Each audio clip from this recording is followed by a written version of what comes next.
Jadi boleh dikatakan sebenarnya ini adalah sebuah penghukuman, tapi sekaligus dalam penghakiman ilahi yang lebih dahsyat lagi, ya.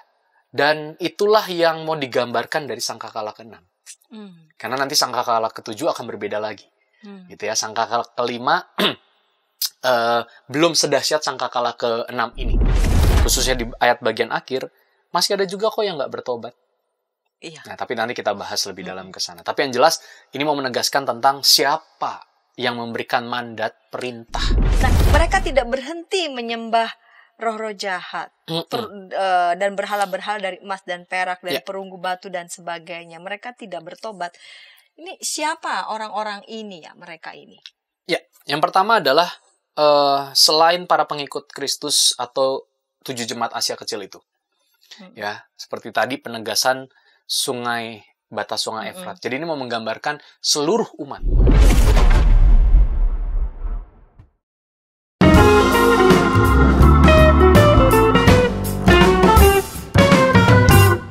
Sahabat YKB, kita jumpa kembali dalam program Ngulik Alkitab. Saya sebagai pemandu percakapan Pendeta Santiani Manurung. Program Ngulik Alkitab ini diselenggarakan sebagai media, sebagai sarana bagi kita membaca Alkitab dan juga mengulik setiap teks yang kita baca sehingga kita dapat melihat pesan yang sangat bernats dalam setiap teks yang kita ulik dan tentu saja melihat relevansinya untuk kehidupan kita sehari-hari. Sahabat Ngulik Alkitab, pada episode kali ini kita melanjutkan ulikan teks kita masih dari kitab Wahyu, yaitu dari Wahyu 9 ayat 13 sampai 21. Wahyu 9 ayat 13 sampai 21 dengan judul Pasukan Berlaksa-laksa. Wahyu 9 ayat 13 sampai 21 dengan judul Pasukan Berlaksa-laksa. Dan yang akan menjadi narasumber untuk mengulik teks ini dengan judul Pasukan Berlaksa-laksa telah hadir di studio. Saya mau menyapa rekan Pendeta Yohanes ABS dari GKI Bintaro Utama. Salam jumpa. Salam jumpa Pendeta Santi. Iya, Pendeta Yohanes ABS ini dalam proses menulis tesisnya. Kita doakan bersama supaya segala sesuatu yang dibutuhkan lancar ya Pak. Amin, terima dan kasih. bisa selesai menulisnya dan dapat menjadi berkat baik bagi jemaat yang dilayani dan tentu saja bagi siapapun yang dilayani. Pak Pendeta, kita akan mengulik ini Wahyu 9 ayat 13 sampai 21 dengan judul Pasukan Berlaksa-laksa. Kita akan mulai dalam doa. Mari Pak Pendeta dapat memimpin kita dalam doa. Mari Sobat Ngulik Alkitab, kita berdoa. Saat ini kami akan bersama-sama mendalami firman Tuhan, dan biarlah apa yang kami dalami ini boleh menjadi inspirasi, suatu pencerahan bagi kami, dan juga menolong kami untuk semakin menghayati kebenaran firman Tuhan dalam hidup kami. Tolonglah kami ya Allah, di dalam kuasa Roh-Mu yang kudus. Amin. Amin. Saya akan membaca Wahyu 9 ayat 13 sampai 21. Perikop ini diberi judul Sangkakala yang ke-6. Lalu malaikat yang ke-6 meniup sangkakalanya, dan aku mendengar suatu suara keluar dari keempat tanduk mezbah emas yang di hadapan Allah, dan berkata kepada malaikat yang ke-6 yang memegang sangkakala itu, lepaskanlah keempat malaikat yang terikat dekat sungai besar Efrat itu. Lalu dilepaskanlah keempat malaikat yang telah disiapkan bagi jam dan hari, bulan dan tahun untuk membunuh 1/3 dari umat manusia. Jumlah tentara itu 200 juta pasukan berkuda. Aku mendengar jumlah mereka. Demikianlah aku melihat dalam penglihatan ini kuda-kuda dan orang-orang yang menungganginya. Mereka memakai baju zirah, warnanya merah api, biru dan kuning belerang. Kepala kuda-kuda itu sama seperti kepala singa, dan dari mulutnya keluar api, asap, dan belerang. Oleh ketiga malapetaka ini dibunuh 1/3 dari umat manusia, yaitu oleh api, asap, dan belerang yang keluar dari mulutnya. Sebab kuasa kuda-kuda itu terdapat di dalam mulutnya dan di dalam ekornya. Sebab ekornya sama seperti ular dan berkepala. Dengan kepala itu mereka mendatangkan kerusakan. Manusia lain yang tidak mati oleh malapetaka itu tidak juga bertobat dari perbuatan tangan mereka. Mereka tidak berhenti menyembah roh-roh jahat dan berhala-berhala dari emas dan perak, dari perunggu, batu dan kayu yang tidak dapat melihat atau mendengar atau berjalan. Dan mereka tidak bertobat dari pembunuhan, sihir, percabulan, dan pencurian. Baik Pak Pendeta, ayat 13-21 ini dengan judul pasukan berlaksa-laksa. Di segmen pertama ini saya mau mulai dengan Pak Pendeta sudah sampaikan ya waktu di awal ulikan teks kitab Wahyu tentang beberapa pendekatan, cara membaca, cara menafsir kitab Wahyu. Nah sekarang kita membaca nih Wahyu 9 ayat 13-21, sangkakala yang ke-6. Berbeda dengan surat kepada 7 jemaat ya. Real jemaatnya disebut ya. Kita bisa membaca begitu, oh konteksnya pada saat itu ini, jemaat ini sedang mengalami ini dan sebagainya. Sedangkan ayat 13-21 ini penuh dengan simbol-simbol. Betul. Nah, dari beberapa cara kita membaca kitab Wahyu, Pak Pendeta memberikan saran apa nih bagi kita ini ketika kita membaca ayat yang penuh dengan bahasa simbolik ini, dengan pendekatan seperti apa kita membacanya sehingga kita dapat membacanya dan dituntun dalam pemahaman yang menuntun kita, bukan justru malah membuat kita tersesat. Iya, betul.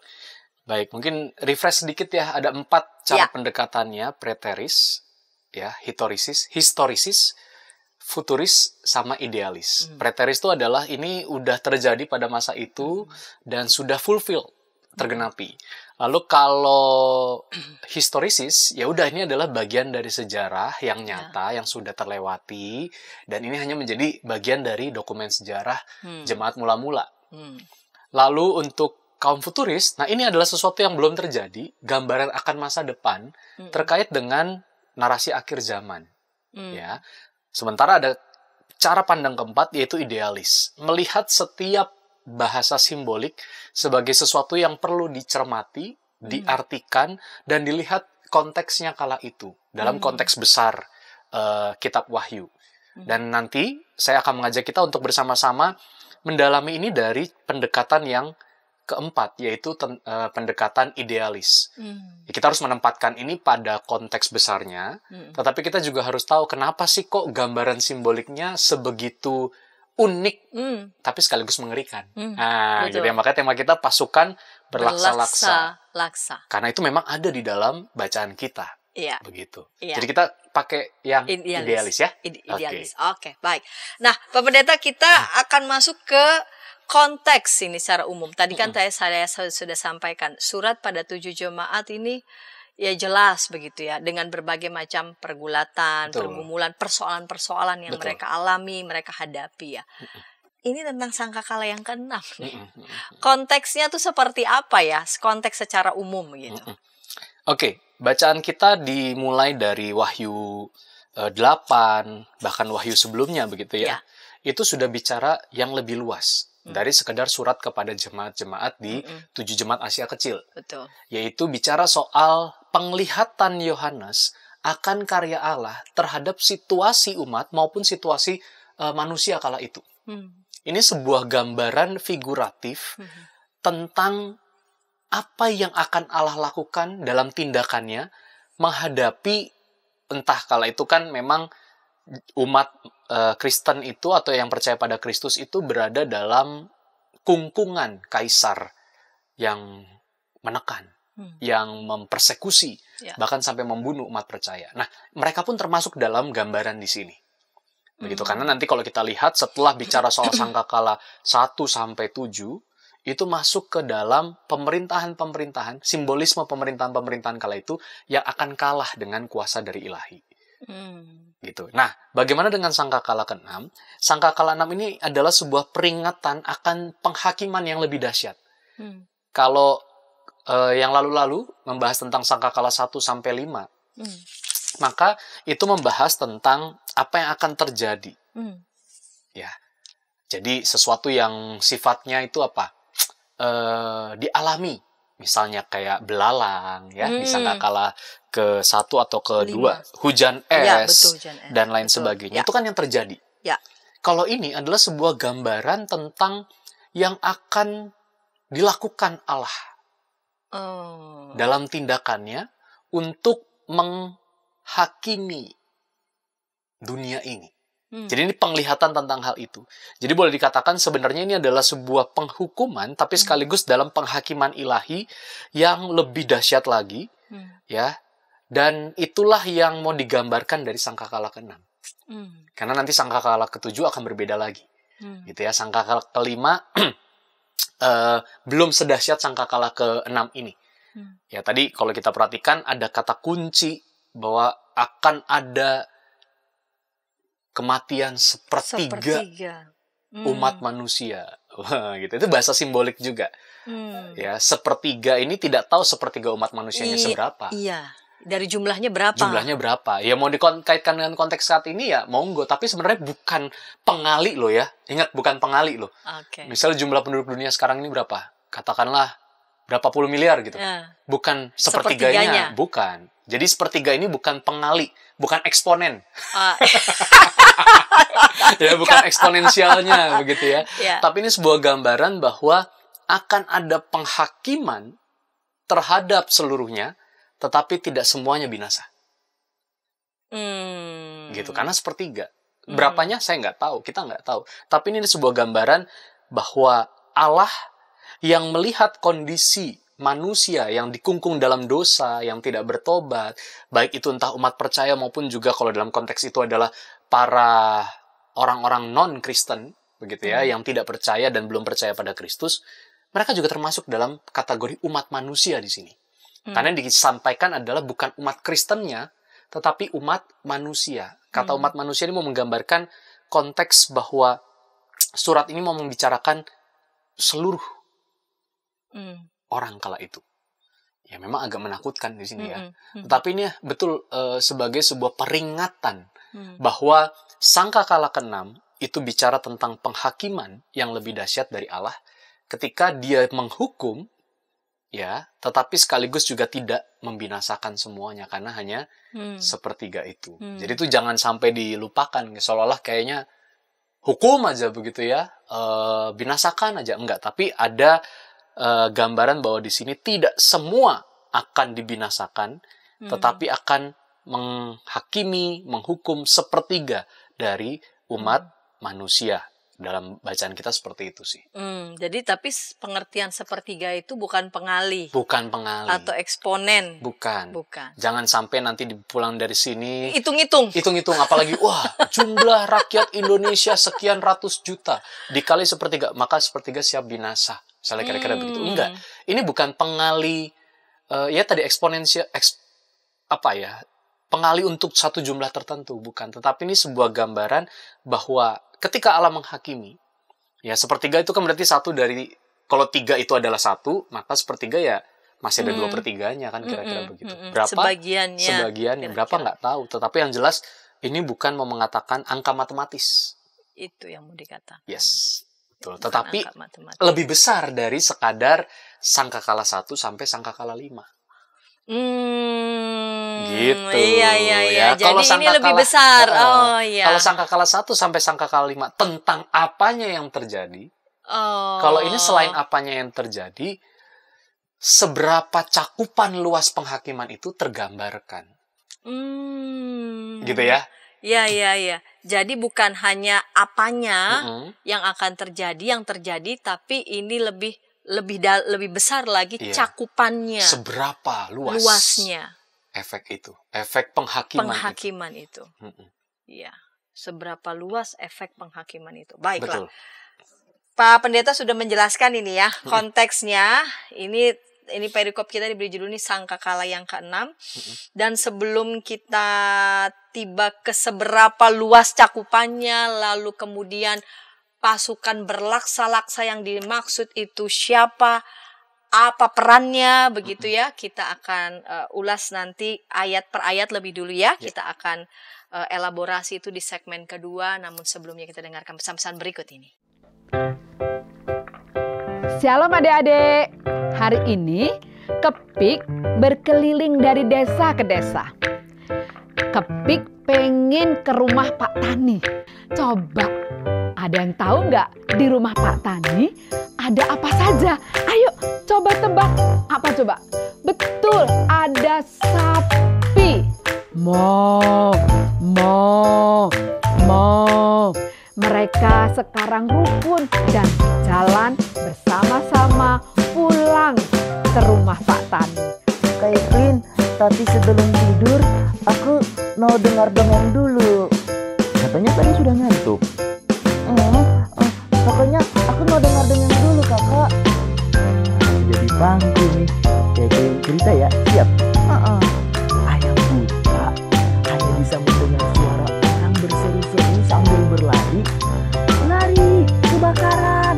Sekarang kodok lumpuh itu bebas berada di atas punggung semua ayam.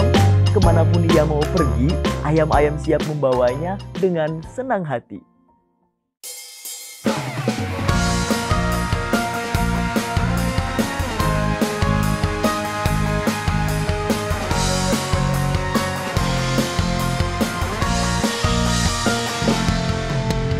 Hormat pada orang tua, menyayangi binatang, rajin ke sekolah minggu, selalu giat belajar, tidak membedakan orang, semua dijadikan sahabat, dipercaya oleh guru-guru di sekolah.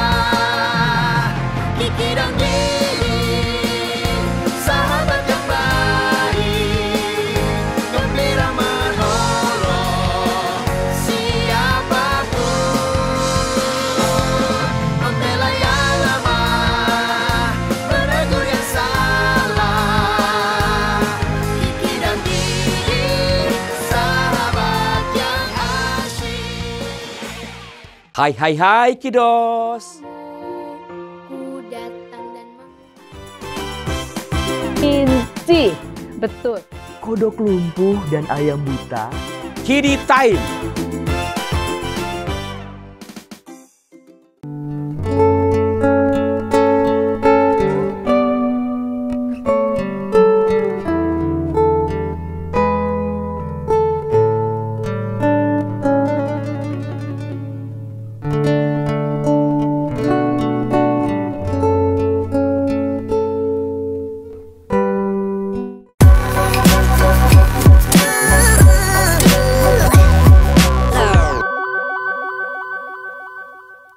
Sahabat senang masih bersama dengan kami dalam program Ngulik Alkitab. Pada episode kali ini kita mengulik Wahyu pasal 9 ayat 13 sampai 21 di bawah judul Pasukan Berlaksa-laksa.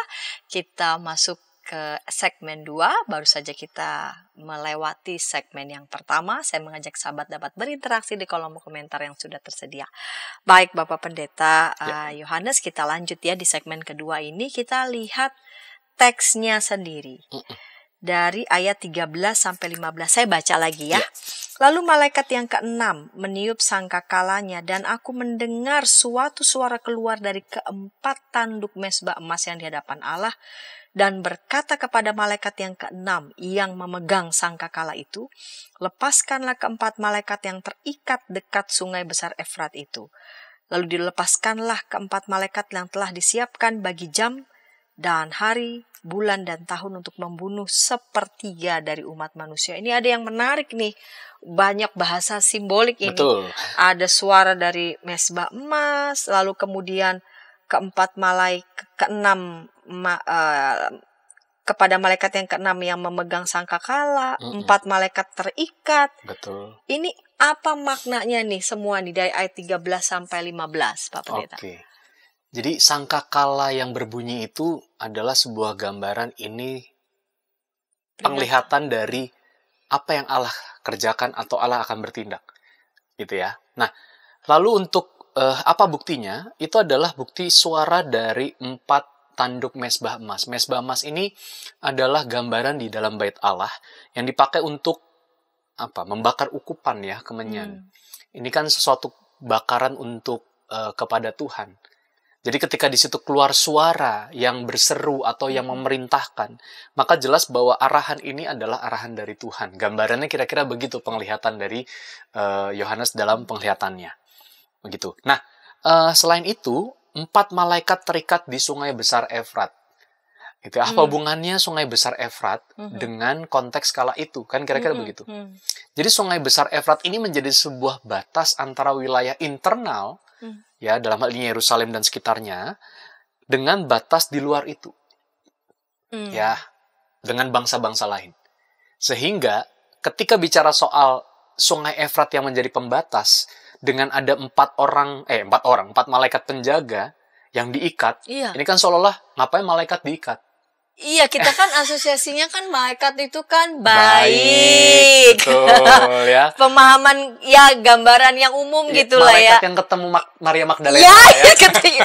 Cuman taunya ya ketemu Maria Magdalena, kok baik, kok ini kok dilepas. Kok sebelumnya terikat. Emang dia malaikat jenis apa begitu? Ya, jadi ini digambarkan jenis destroyer sebenarnya. Mereka yang menjaga tapi sekaligus melawan mereka yang akan melawan Tuhan, kira-kira begitu.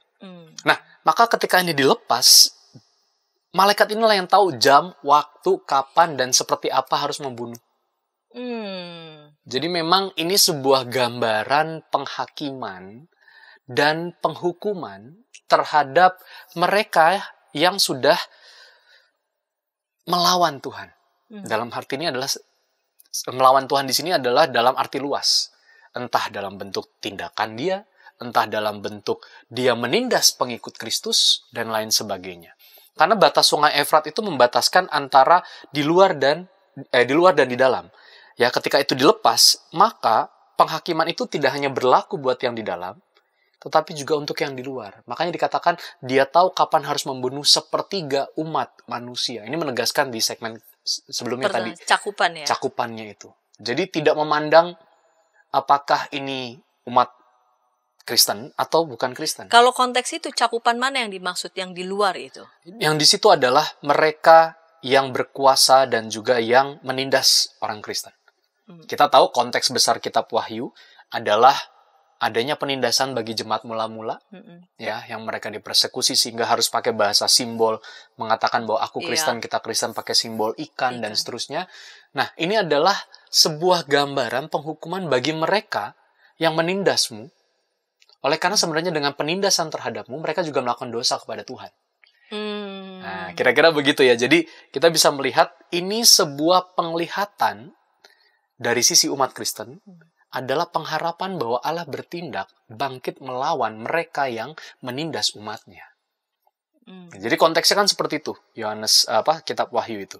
Sehingga ketika gambaran tentang sangkakala berbunyi, maka ini menandakan Allah bertindak untuk melakukan penyelamatan, tapi sekaligus penghakiman terhadap mereka yang bertentangan dengan Allah. Siapa itu? Mereka yang selain pengikut Kristus. Dan ini sebenarnya juga adalah berita untuk para pengikut Kristus, karena nanti di ayat-ayat setelahnya, khususnya di ayat bagian akhir, masih ada juga kok yang nggak bertobat. Nah, tapi nanti kita bahas lebih dalam ke sana. Tapi yang jelas, ini mau menegaskan tentang siapa yang memberikan mandat perintah. Yaitu dari Allah sendiri. Simbolnya apa? Tadi 4 tanduk mezbah emas. Yang kedua, malaikat yang terikat di Sungai Efrat. Jadi ini menunjukkan bahwa si pemberi perintah dan orang yang melakukan, atau sosok yang melakukan, itu adalah semuanya pasukan Allah. Kira-kira begitu. Ya, ini sebuah gambaran pengharapan bahwa, saya lagi ditindas. Allah saya mana? Oh, ternyata Allah saya bekerja kok. Lewat penglihatan ini. Gitu. Tidak dibiarkan. Tidak dibiarkan. Begitu. Ya, itu Kekuatan gambaran. Sang Ilahi itu bekerja. Betul. Gitu ya. Baik, Pak Pendeta, kita lanjut ya di ayat berikutnya ini. Jumlah tentara itu 200 juta pasukan berkuda.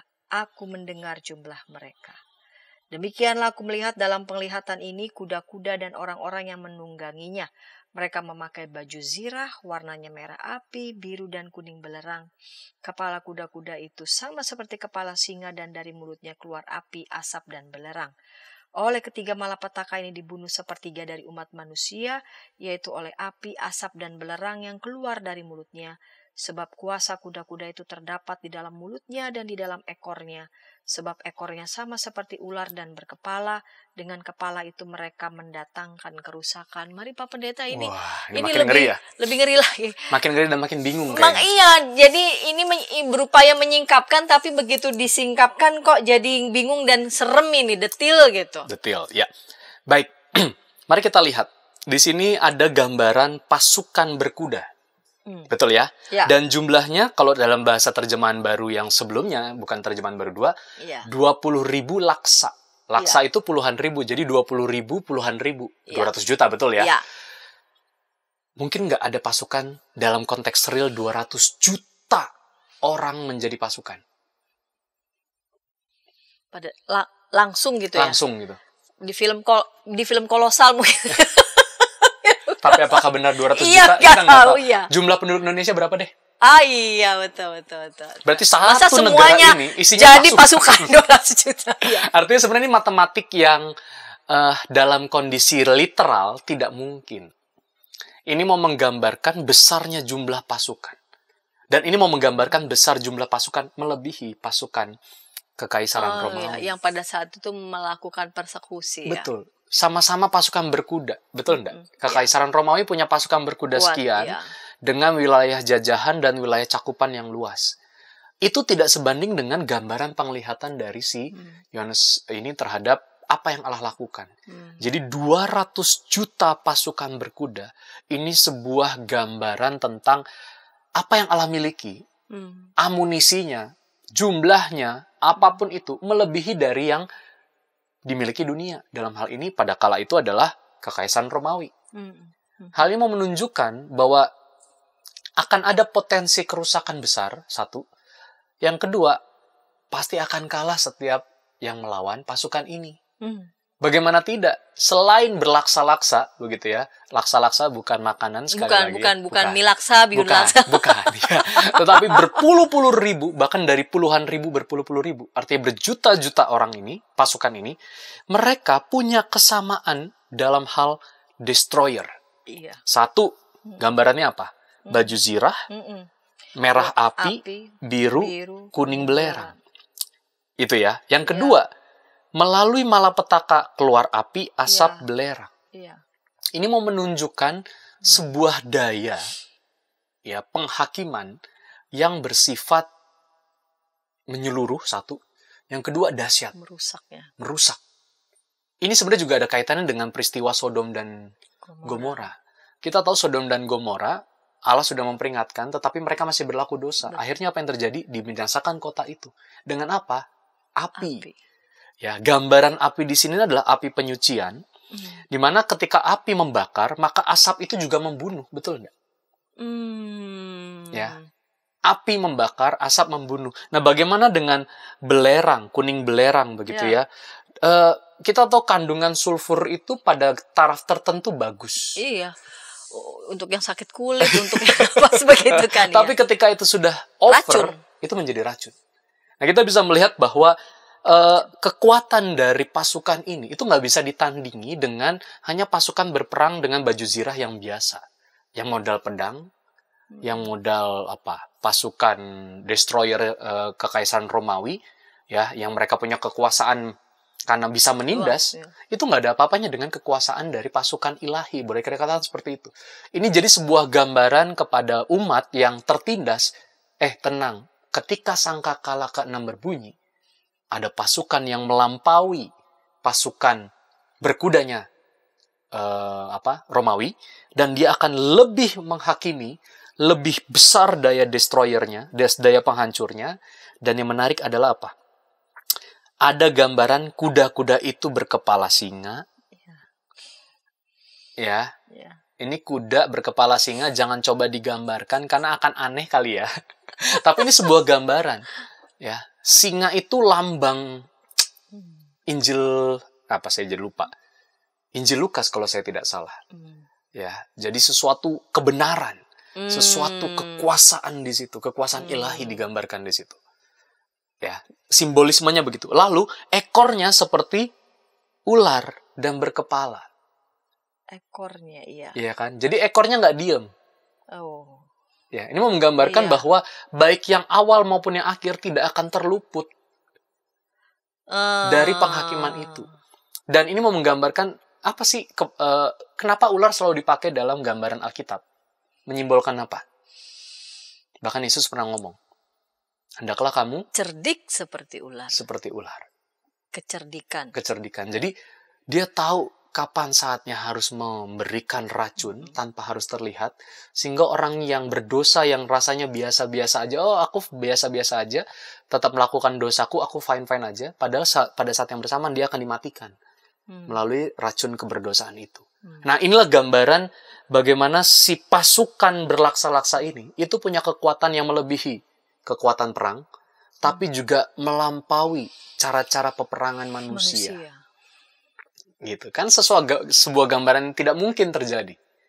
Tapi ini sebuah lagi-lagi gambaran penglihatan dari Yohanes terhadap Allah yang bekerja, yang memerintah itu, untuk apa? Untuk menyelamatkan umatnya. Karena ini ditujukan, atau perang itu dalam tanda petik ditujukan, bukan hanya kepada umat percaya yang masih berdosa, yang masih melakukan dosa, tetapi untuk mereka yang melakukan penindasan, penekanan, persekusi, bahkan berdosa pada dirinya mereka masing-masing. Gitu. Jadi kita bisa lihat ini nubuatan tentang bukan akhir zaman tentunya, tapi ada konteks ya penekanan, penindasan yang Allah sedang ingin bongkar itu semua. Sebuah kekuatan yang tidak bisa dikalahkan dengan kekuatan apapun. Iya. Begitu. Jadi daya destroy-nya besar sekali. Besar, dan pasukan ini cara bekerjanya pun menghancurkan, tidak seperti kekuatan manusia. Betul. Yang pada saat itu menindas mereka. Betul. Begitu. Baik Pak Pendeta, kita lanjut ayat 20, ayat 21, dan kita akan melihat relevansinya untuk kehidupan kita sehari-hari. Tadi kan Pak Pendeta sudah memberikan saran kita cara membacanya secara idealis ya. Apa sih maknanya ini semua bagi kita? Kita akan lanjut segmen ketiga, namun sebelumnya kita dengarkan pesan-pesan berikut ini. Shalom adik-adik. Hari ini Kepik berkeliling dari desa ke desa. Kepik pengen ke rumah Pak Tani. Coba, ada yang tahu nggak di rumah Pak Tani ada apa saja? Ayo coba tebak. Apa coba? Betul, ada sapi. Mo. Mereka sekarang rukun dan jalan bersama-sama pulang ke rumah Pak Tani. Kak Evelyn, tapi sebelum tidur aku mau dengar dongeng dulu. Katanya tadi sudah ngantuk. Pokoknya aku mau dengar dongeng dulu, Kakak. Jadi pangku nih. Kayak cerita ya, siap? Ayam buta hanya bisa mendengar suara orang berseru-seru sambil berlari. Lari, kebakaran. Sekarang kodok lumpuh itu bebas berada di atas punggung semua ayam. Kemanapun ia mau pergi, ayam-ayam siap membawanya dengan senang hati.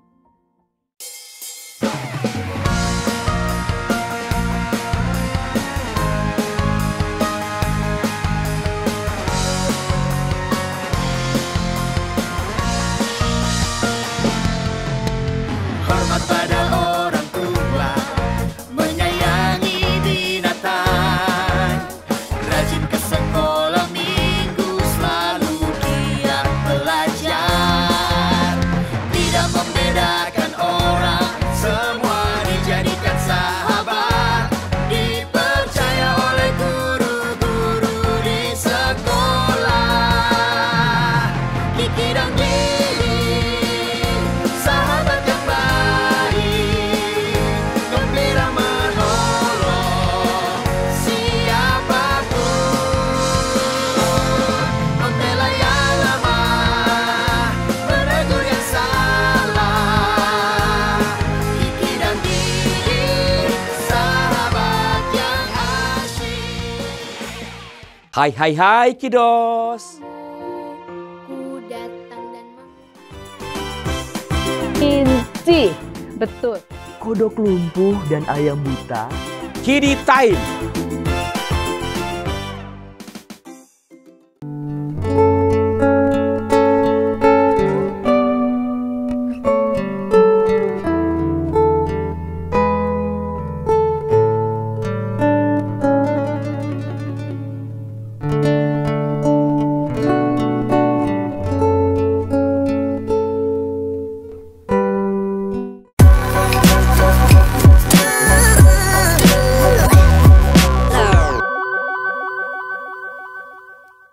Sahabat senang masih bersama dengan kami dalam program Ngulik Alkitab. Pada episode kali ini kita mengulik Wahyu pasal 9 ayat 13 sampai 21 dengan judul Pasukan Berlaksa-laksa. Kita memasuki segmen ketiga, segmen penutup. Baru saja kita melewati segmen 1 dan juga segmen 2.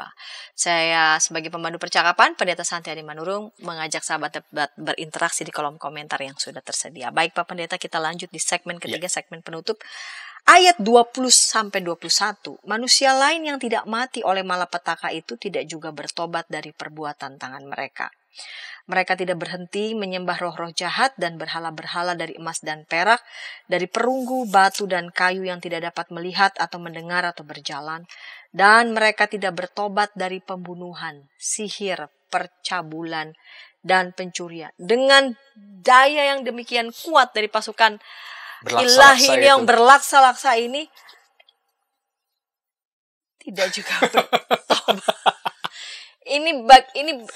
Ini mau menggambarkan apa ini orang-orang ini, siapa mereka ini sudah mengalami tapi tetap juga tidak mau bertobat. Oke.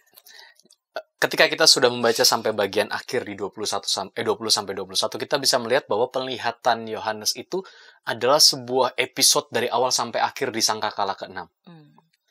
Penghancuran itu, dimulainya penghancuran itu diperlihatkan, malaikat dilepas, lalu pasukan itu ada, dia mendengar pasukan berkuda itu berjalan, sampai akhirnya setelah sepertiga umat manusia itu dibunuh atau hancur lebur begitu ya, ternyata masih ada seonggok banyak onggok manusia yang masih belum mengetahui bahwa ini adalah pasukan ilahi yang mengajak manusia untuk bertobat, kira-kira begitu. Artinya kan tidak mati kan memang kan dalam kuasa Allah sendiri. Betul. Ya. Mereka mengalami tidak tapi tetap juga tidak mau sadar. Betul. Begitu. Artinya mereka ada kesempatan untuk hidup. Iya, betul.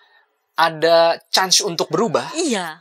Ada momen untuk kita menyadari gitu. Introspeksi begitu ya. Baik itu entah orang percaya atau bahkan orang-orang yang menekan itu, tapi ternyata itu sama. Iya, tidak digunakan momen itu gitu. Betul. Dan inilah yang menjadi sebuah penegasan dari penglihatan atau dari sangkakala ke-6 bahwa sebenarnya destroyer yang dilakukan oleh pasukan berlaksa-laksa dengan kekuatan yang luar biasa itu pertama-tama bicara soal pengharapan bagi umat yang kala itu tertindas. Ini kan gambaran pengharapan, betul ya?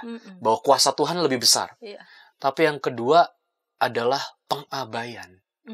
Bahwa sebegitu besarnya kuasa Allah, tetapi tidak semua umat manusia itu sadar kalau Allah itu menolong, dan dalam pertolongannya itu mengajak umat untuk ayo kembali kepadanya. Kira-kira begitu. Mereka bukannya bertobat, bukan berbalik begitu ya? Iya, bukan berbalik, mungkin malah berontak dan ya udah, kalau itu ya biasa-biasa aja.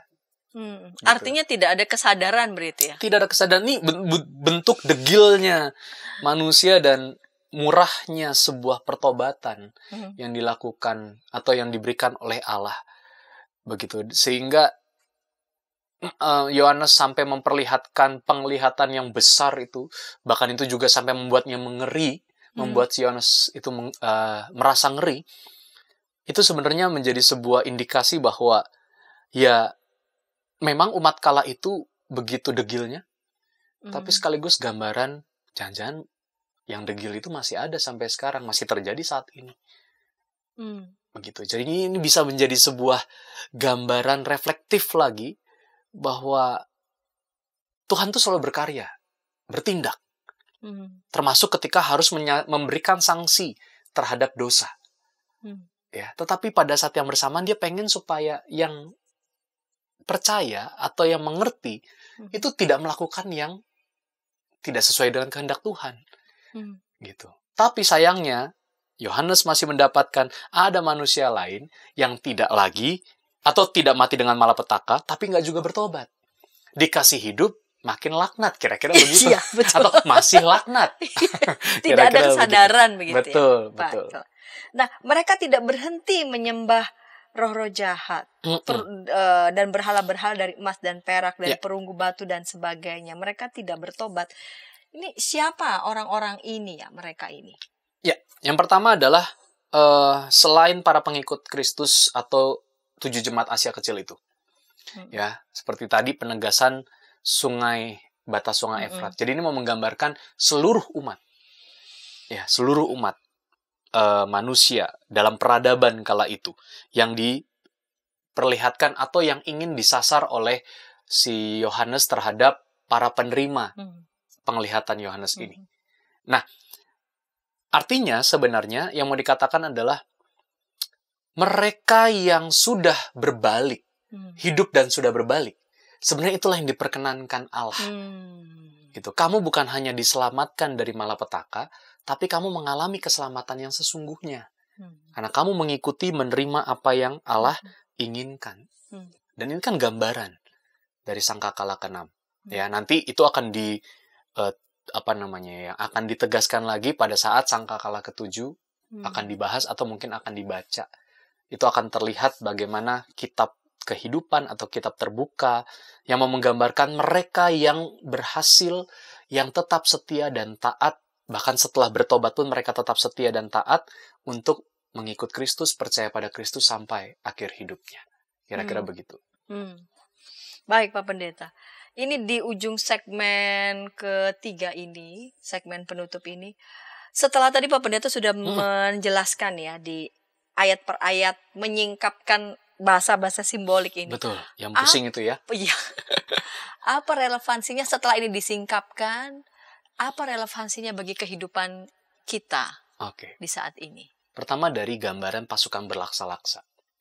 Ini mau menggambarkan sebenarnya karya Tuhan bukan hanya mengasihi, bukan hanya memelihara, tetapi dia juga akan menunjukkan penghakimannya. Dengan cara apa? Ya dengan caranya. Penghakiman yang tentu, ya kalau di sini kan gambarannya seolah-olah ngeri banget begitu ya, mematikan, membinasakan.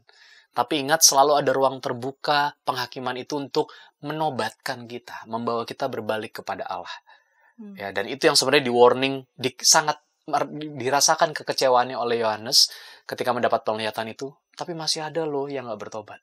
Artinya dari pasukan berlaksa-laksa yang kuasanya besar itu selalu ada undangan untuk kembali bertobat. Ya, dia menghakimi, dia menghukum, tapi dia, Allah kita, tidak membinasakan selagi kita sadar untuk terus mau berbalik kepada dia. Itu yang pertama. Jadi dari pasukan berlaksa-laksa mau mengatakan ada kekuatan Allah yang menghakimi, ya, dan bahkan juga bisa menghukum berdasarkan apa yang menjadi konsekuensi dosa kita. Gitu. Yang kedua, ketika bicara soal diberikan kesempatan. Ya, kalau tadi kan digambarkan manusia lain yang tidak mati oleh malapetaka itu tidak juga bertobat dari perbuatan tangan mereka. Artinya tidak mati aja kan udah kesempatan ya, kesempatan hidup. Betul. Tapi apa yang terjadi dan apa yang bisa kita lakukan dalam kesempatan hidup itu? Ketika di sini dia tidak bertobat, maka itu bukan sesuatu yang diinginkan Allah. Artinya selagi ada kesempatan untuk hidup, dimensi untuk bertobat sejati, berbalik diri, memperbaiki diri, menjadi undangan yang kedua. Selagi diberikan kesempatan hidup, ya, maka pakailah itu sebagai waktu untuk pertobatan kita.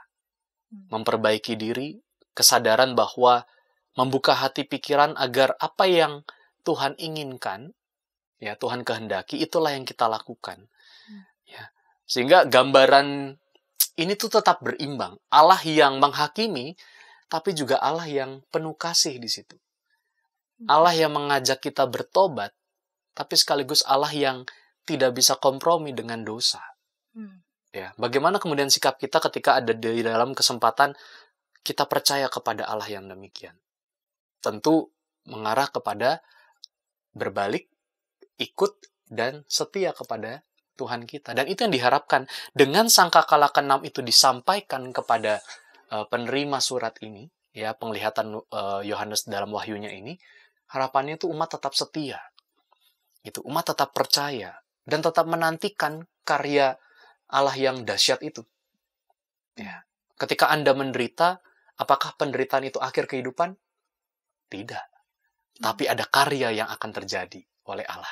Nah, selagi Allah berkarya, bertindak, yang mungkin rasanya kita belum ngalamin, tapi Allah meminta supaya kita tetap setia dan melakukan pertobatan hidup.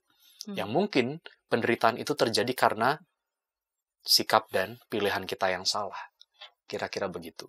Jadi ketika membaca pasukan berlaksa-laksa, jangan langsung kemudian, wah ini kalau saya berdosa di depan udah ada 200 juta pasukan berkuda. Enggak.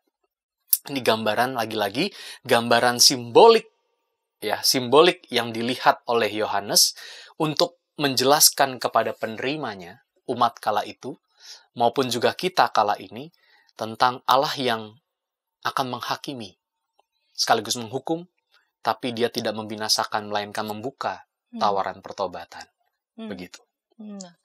Bagi kita yang ada di masa kini juga tidak berhenti membacanya hanya sebagai, oh ya itu terjadi di masa lalu ya, tapi ya di masa kini kan belum tahu begitu ya. Betul.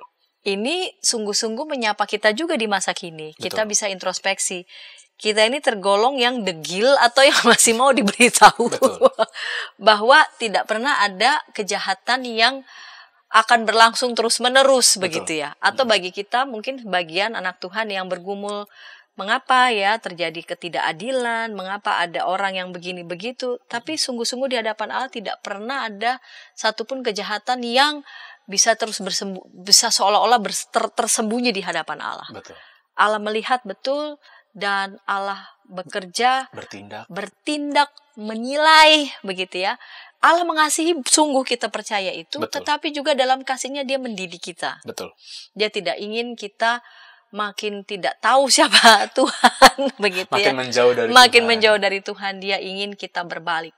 Kita menggunakan setiap momen ya yang kita alami sehari-hari itu sebagai momen bagi kita untuk membuat kita menengadah pada Tuhan, introspeksi, berbalik kepada Tuhan, dan bertobat. Ya. Baik, Pak Pendeta Yohanes Abias, terima kasih untuk kesediaan episode kali ini. Mengulik ini ya, Wahyu 9 ayat 13-21 dengan judul Pasukan Berlaksa-laksa. Dan ketika tayangan ini boleh memberkati sahabat-sahabat dapat membagikannya kepada sebanyak mungkin orang dan dapat menekan tombol like maupun subscribe, sehingga boleh mendapatkan update dari tayangan YKB TV. Kita akan menutup dalam doa. Mari Pak Pendeta dapat memimpin kita dalam doa penutup ini. Baik, mari kita berdoa. Kami bersyukur menemukan kebenaran firman Tuhan di dalam pendalaman Alkitab pada hari ini. Dan biarlah Tuhan yang menolong kami untuk terus merasakan, menghayati bahwa Allah bertindak, berkarya dalam kasih dan juga keadilan-Mu. Melihat kami, menilai kami, dan juga mengundang kami untuk bertobat ketika kami berada dalam jerat dosa.